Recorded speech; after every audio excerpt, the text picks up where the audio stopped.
Some motherfuckers are always trying to ice skate uphill. And some motherfuckers are still trying to figure out what that means. Welcome to Movies Revisited. I'm your host, Taylor James Johnson, and today we're going to be looking at the 1998 classic Blade, starring Mr. Wesley Snipes as a vampire who is really good with swords and likes to listen to techno music because it's 1998. And guess what? In 1998, we didn't have Marvel rated R superhero movies starring black men, but actually we did, and we didn't even realize it. Blade, he was all those things, and Bullet Time a year before The Matrix, and vampires before Twilight. So yeah, let's see what the great Keir Gomes has to say about Blade.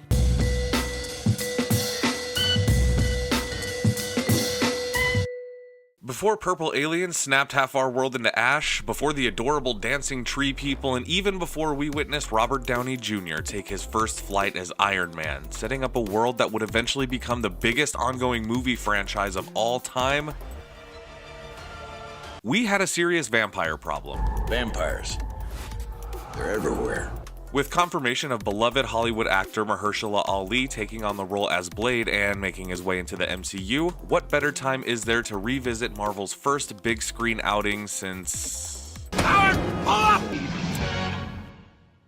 Around this time, comic book films had been going through a complete overhaul in Hollywood as movies like Tim Burton's Batman and Wes Craven's Swamp Thing were being traded for more lucrative toy opportunities like Joel Schumacher's Batman Forever and Batman and Robin. And while all of these films have their place in the hearts of comic book movie fans, the late 90s were no place for bat credit cards and villainous ice puns. At least not for the folks at New Line Cinema. The year is 1998, and times for cape and tight superhero movies were different. Until we got this. He makes the weapons. I use them. It's open season on all suckheads. Blade. This trailer blew minds through the screens of many households, and it got people talking. The trailer featured a much darker take on the comic book movies that we were used to seeing. The colors were high in contrast and dark, the visuals were edgy and certainly scary in the way that they portrayed vampires, and even featured a song that would go on to grace the households of many teenagers in 1998, Confusion by New Order. This preview captured the attention of comic book and horror fans and aroused an interest in moviegoers across the globe. Was this a horror film? Was this a superhero film? A vampire action thriller? Well, yes, and oh yeah. You're one of them, aren't you? No. I'm something else.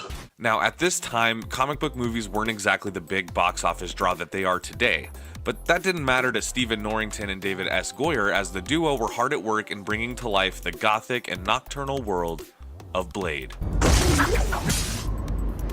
Before becoming the money-making juggernaut, no pun intended. Actually, pun very intended. Marvel actually had some frequent financial struggles and had to resort to selling off its IP to various studios in Hollywood. Among this lineup was Blade, a half-human, half-vampire whose motivation stems from a vampire attack on his mother during her pregnancy with him. Can't wait to meet up with Daddy again. While the movie certainly takes its share of liberties in changing some of Blade's origin, there are some similarities that are transferred directly from the page to the screen. Today, we're going to revisit the 1998 hit that opened the doors for the MCU to exist today. But where did it all start? Blade's comic book origins began with Marv Wolfman and Gene Colan in 1973 as Blade made his first appearance in The Tomb of Dracula. While Blade originally didn't have the exact same power set as his movie counterpart, the Blade that most of us have come to love and expect is more closely related to the dark and stoic version that we get in the film. When the idea of a live-action Blade movie first came out, it was originally pictured as a Western film set in Mexico and was supposed to star Richard Roundtree as the titular Daywalker. Are you out of your damn mind? Later, rumors that rapper LL Cool J taking on the role began circulating and even yielded some interest from the artist. Eventually, the rights ended up in the hands of New Line Cinema, who commissioned a script from David S. Goyer, who had just come off of writing Dark City and the previously released TV movie Nick Fury, Agent of S.H.I.E.L.D. Goyer delivered a pitch that was not what the studio had in mind. David Goyer was able to convince the studio to go from developing Blade as a satirical parody on vampire films to giving it the dark and postmodern vampire story that unfolds in the theatrical cut of the film. After failing to get a Black Panther project off the ground, Wesley Snipes was offered to star as Blade, and who could have predicted the massive success he was going to find with this character? I mean, could you imagine all those movies with LL Cool J instead of Wesley Snipes? Neither could we. So now, with a talented team of filmmakers working with New Line Cinema to produce Blade, it was time for the supporting cast to be established. The role of Whistler, which many think adds a genuine sense of heart and soul to this movie, was originally planned for Jon Voight, and director Stephen Norrington even considered Patrick McGoohan, as he was a fan of The Prisoner. There also seems to be a Mandela effect where some people imagined Jeff Bridges as Whistler as a kid and didn't realize that it was actually Chris Christopherson for the longest time, but the performance was exceptional, and it should not be forgotten how well the dynamic worked between Blade and Whistler.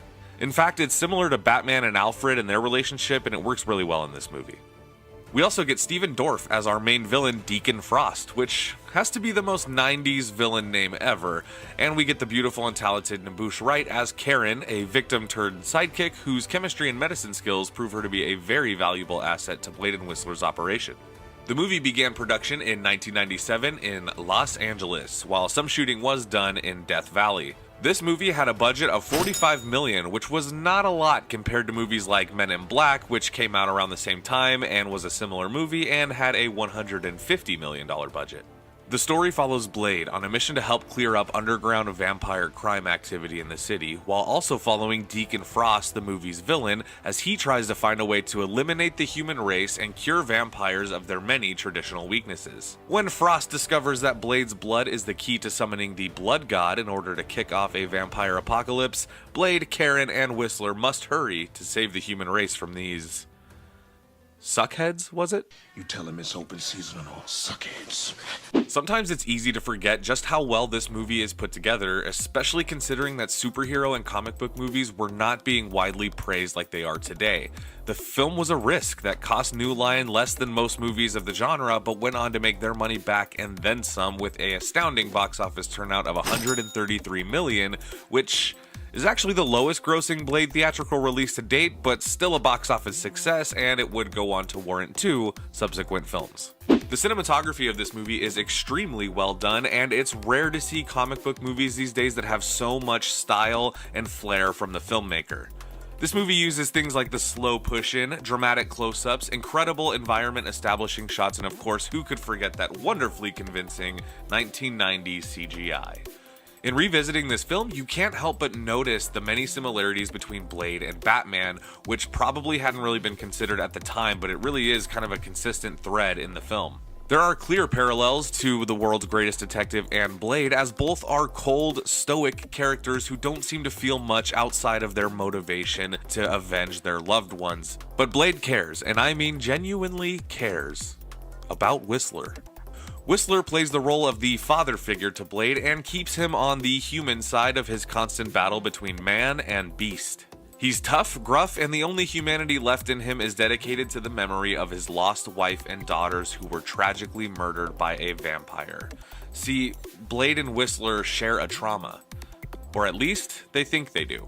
Blade's motivation for his heroics and dangerous vampire hunting shenanigans can be traced back to his mother, who was attacked by a vampire and died while giving birth to her half-vampire son. Well, this movie plays on our hero's motivation when it's discovered that Blade's mother is very much alive and hasn't aged a day. It's revealed that Blade's mother was turned into a vampire by Deacon Frost on the night of the attack. In fact, Deacon Frost committed the attack. This connects Blade to our villain in a much deeper and more complicated way. This film offers us stakes, and that's something that's hard to do in movies these days because the world can only almost end so many times. But we get to follow a character who's broken but hopeful.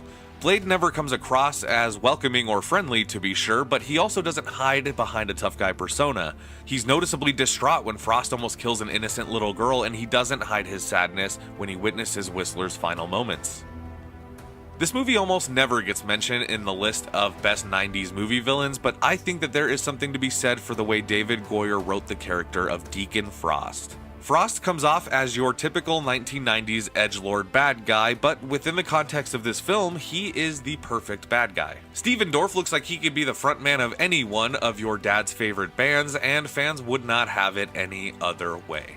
The character may seem like a typical villain in today's cape-crazy world, but Deacon Frost is multi-dimensional in this movie in a way that goes largely unnoticed.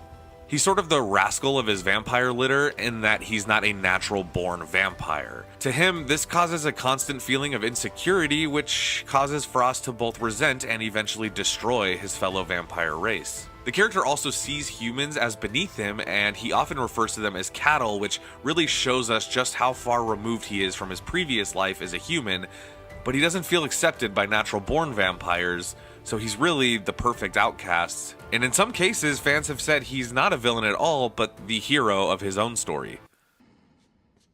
He was f***ing with me, man. He was like fucking... Seeing that the movie predates The Matrix, it is shocking how good the fight choreography and gunplay are. I really enjoyed the action considering the limited technology for CGI, but it did cause this movie to have to do a lot of things for real and with practical effects, which you just don't see enough anymore.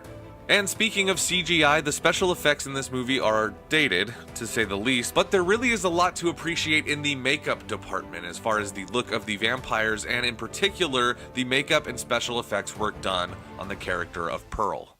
Now, this image haunted the dreams of our childhood, but rewatching it again, it's only now that we can appreciate just how special this character feels within the context of this movie. Pearl is the record keeper for the criminal underground of vampire activity, and he is also the most physically dramatic character in this movie. Pearl is only in one scene, but this character makes a difference in the way that we view the vampire underground in this movie. Pearl is heavy, dirty, ugly, immobile, and clearly isolated. He doesn't look like other vampires, he doesn't really act like other vampires, and he's just a big blob of monster guts, and fans went nuts for it. Let's petition for a Pearl solo movie. Comment in the comments if you're down. The ending of this movie definitely delivers a satisfying conclusion to the story and pretty much bookends the whole thing so that it's implied that Blade continues hunting vampires and even travels as far as Russia to take down some ugly, night-walking bloodsuckers that were lifted straight out of our nightmares. It is very nice to see a Marvel movie that is set in its own continuity and doesn't have a post-credit scene that connects it to a larger universe, while still having the open option for another film. Blade 2. Of course, when we get Mahershala Ali as Blade in the MCU, I'm sure we will see him introduced in a cameo or post-credit scene, but that doesn't seem to stop Blade fans from getting truly excited and curious about what he will bring to this brutal vampire hunter. As it is revealed with your voice off screen that you are going to be Blade in the MCU. Overall, this movie really holds up in all the right ways. The actors give us genuinely good performances. The writing was complex and dark, the characters were multi-dimensional, and the use of practical effects really saved this movie's ability to be rewatched and taken seriously in today's world of CGI. I mean, nowadays CGI is so good you can do an entire movie in CGI and they just call it live action anyway. The film's soundtrack also made its way into the mainstream of pop culture at the time by cracking the top 50 of the Billboard 200, featuring hip-hop and R&B tracks that blend through the late 90s into the early 2000s. Originally, the British techno group The Prodigy was asked to do the original motion picture soundtrack, but the band had a contractual obligation and had to work on a different project during that time. However, the music that we did end up getting is wonderful, and fans of the movie are still fans of the soundtrack today. Blade was a huge hit, people loved it, but sadly, Stephen Norrington denied the chance to return as director for the sequel, even despite the film's success at the box office. Instead, Norrington found himself teamed up with Sean Connery on the set of a big screen adaptation of Alan Moore's graphic novel, The League of Extraordinary Gentlemen. You're an idiot, you know that? Where he discovered that not all screen legends are gentlemen, or easy to work with. After the release of The League of Extraordinary Gentlemen, critics were not impressed and the film was widely panned. It was ultimately not received well by critics or fans, and Norrington even stated that he had so many issues working with Connery on the movie that he would never direct another movie again. Now walk away, you stupid son of a bitch. bitch. Before we continue with our video, here's a reminder to click the Store tab on any of our Joe Blow channels and browse our collection of the latest and freshest designs in our merch store. Go get you some. He later changed his mind and said he would be open to making a return to cinema, but here we are in 22 and there's no sign of a comeback on the horizon for the once promising and well-received filmmaker. Unfortunately for many movie fans, we may not see another movie directed by Stephen Norrington, but we will always have films like Blade to remind us of all the wonderful films that could have been. And as all clouds have a silver lining, all box office hits have sequels. There's a world beyond the one we know. Luckily, people liked the movie at the time it came out because it spawned an order from New Line to immediately get into production and start producing a sequel that would be bigger, larger, more expensive, bloodier, and, oh yeah, directed by Guillermo del Toro. But that, of course, is a story for another episode. Thank you for watching this episode of Marvel Movies Revisited. There's plenty of movies in the zeitgeist for us to revisit, so make sure you subscribe and enable notifications so we can see you next time.